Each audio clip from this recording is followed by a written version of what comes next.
Pauwi na nga pala kami nito nang may nadaanan namin itong hinog na saging. Hindi na nga pala namin ito natandaan kung kailan ito natumba at hindi namin inasahan na ganito siya mahihinog. Lahat talaga, as in talagang hinog na ang kanyang buong buwig. Kung hindi namin ito nakita, ay naku, nasasayang na naman ito at kami naman ay hindi talagang araw-araw na ahon dito sa aming kabukiran at paminsan-minsan nga laang at pag mayroong kailangan at importante laang na aahonin dito. So sa part na to ay iniwan ko na lang ito sa aming kubo at dyan ay iniwan ko dyan sa aming payag. Ayan, umakyat na ako dyan sa payag namin.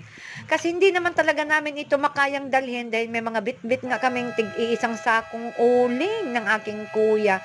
At dito nga ay habang papabalik na ako doon sa aking pinag-iwanan ng uling ay nagkikinain pa ako nito. Napakasarap nga namang kainin nito dahil napakatamis dahil ito'y hinog sa puno talaga mga inday ko.